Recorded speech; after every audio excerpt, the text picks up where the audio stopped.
Nothing says James Bond like martinis and great cars. Of all the franchise superheroes out there, none are as inextricably linked to great cars like 007. And with No Time to Die, the next installment in the Bond franchise coming to theaters soon, we wanted to take a look at some of the craziest Bond car gadgets over the years. Bond car gadget number 5. The 1980 Lotus Esprit that transformed into a submarine in For Your Eyes Only.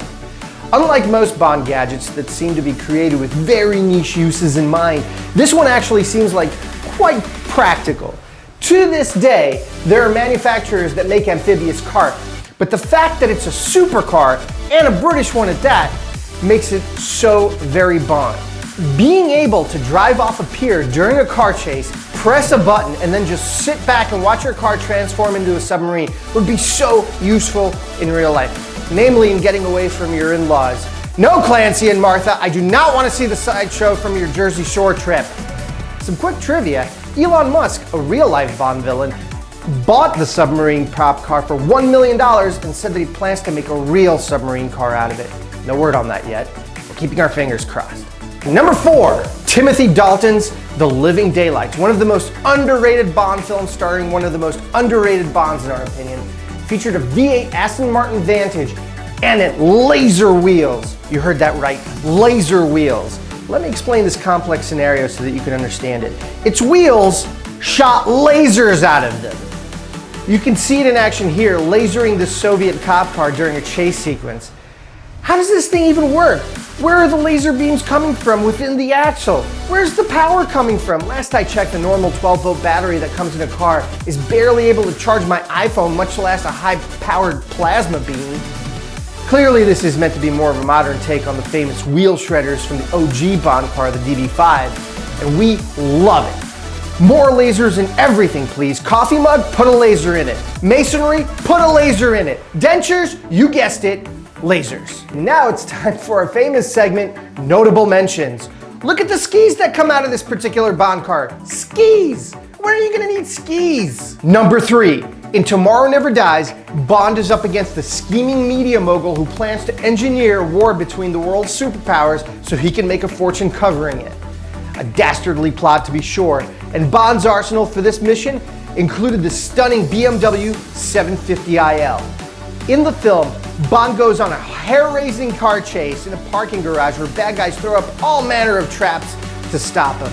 And one of them is a big metal rope stretched taut to basically bisect the car as it drove through it. And what does Bond do to combat this specific obstacle? A very specific cutting device that pops out from under the BMW logo on the hood. We're going to have to put Q Branch on blast with this one. Q, your whole plan for this thing was that it only works on horizontal things, specifically metal ropes, that are precisely 3 to 4 feet above the ground? What if it was 2 or 4.5 feet above the ground? Bond would have ended up like a deli cold cuts. Number 2, the Invisibility Cloak.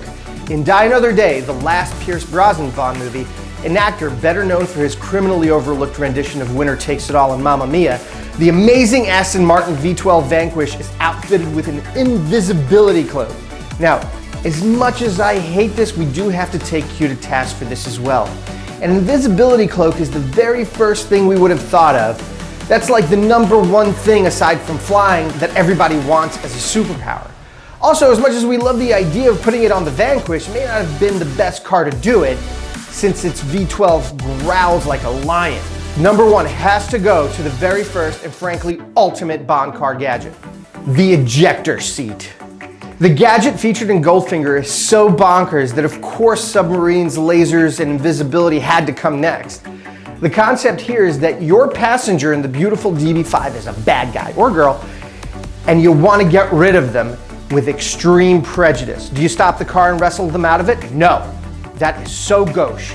Clearly, the gentlemanly way to get rid of an unwanted guest is to rocket them 30 to 40 feet in the air with no means of coming down safely. I'm Leo Shvedsky for the Tundra Enthusiast Network. Thanks for watching.